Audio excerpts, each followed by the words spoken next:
السلام عليكم ورحمة الله وبركاته. عاملين ايه؟ يا رب تكونوا بخير. كل سنة وانتم طيبين ورمضان كريم عليكم. لو عايزة تعملي طاجن ورق العنب بالستيك يبقى لازم تشوفي الطريقة دي. اول حاجة هنعمل التسبيكة بتاعة خلطة المحشي. طبعا كمية البصل على حسب الكمية اللي انت هتعمليها للمحشي، وعامة يعني المحشي بيحب البصل الزيادة، بيديله طعم حلو جدا. بعد ما شوحت البصل والبصل دبل معايا واداني اللون الاصفر البسيط ده، هنزل عليه بالصلصة. وطبعا الصلصة انا كنت مخزناها في الفريزر، بصراحة بتسهل عليا كتير جدا. يعني في نص ساعة هكون خلصت، والتسبيكة هتكون بقت جاهزة معايا، ما بتاخدش وقت خالص لان هي بتكون متسبكة. يدوبك ان انا بحط عليها البصل واسيبها شوية ان هي تتسبك زيادة، وبعد كده بحط عليها البهارات وكده. الصلصة بتاعة المحشي بتكون جاهزة معايا. البهارات اللي انا حطيتها ملح، فلفل اسمر، كمون، ومكعب من مرقة الدجاج بيديها طعم حلو جدا، وشوية من الشطة علشان بتديها كده طعم حلو، بتبقى سبايسي شوية. وكده التسبيكة بقت جاهزة معايا. هنبدأ بقى ان احنا نجهز باقي الخلطة بتاعة المحشي.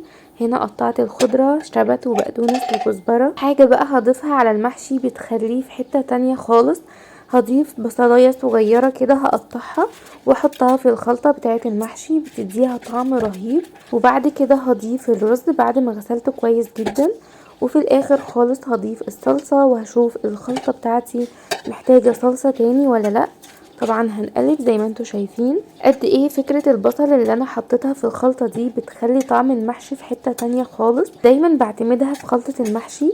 يعني لو عملت محشي بتنجان، كوسة، فلفل، ورق عنب، اي نوع من انواع المحشي، حتى لو عملت الممبار برضو بستخدم الخلطة دي. لازم ان انا احط البصل في الخلطة بتاعة المحشي، بتديها في حتة تانية خالص. هنا بقى هنسلق ورق العنب. طبعا كنت مخزناه، ماما ربنا يبارك لها كانت مخزناه واخدت من عندها كيس.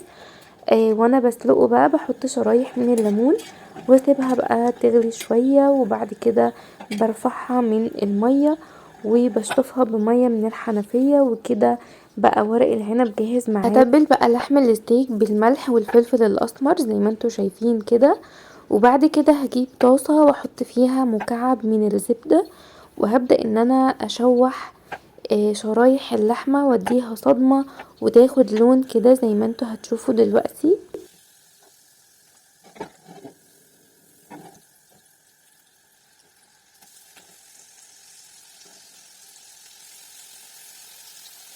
اول ما هضيف اللحمة على الزبدة هضيف كده حوالي 3 فصوص من الحبهان. هضيف كمان ورقتين من الورق اللوري، بيديهم طعم وريحة خطيرة جدا. هخلص بقى كمية اللحمة كلها زي ما انتوا شايفين كده، وطبعا مش هقلبها غير لما تاخد لون من على الناحيتين، وهخلص الكمية كلها وبعد كده هقولكم هنعمل ايه.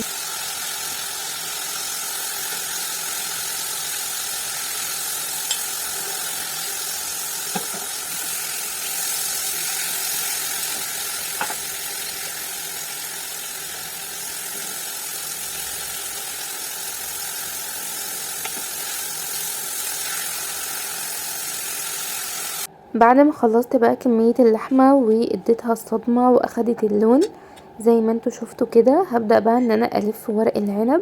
ودي طريقتي بسيطة وسريعة ومبتاخدش وقت. طرق كتير مختلفة وكل شيخ وليه طريقة، ودي طريقتي. بحط كده زي ما انتوا شايفين وبلم الاطراف وببدأ ان انا الف زي ما انتوا شايفين كده، سهلة وبسيطة ومبتتفكش ابدا. كمان في ناحيتين، في ناحية بتكون خشنة وناحية ناعمة.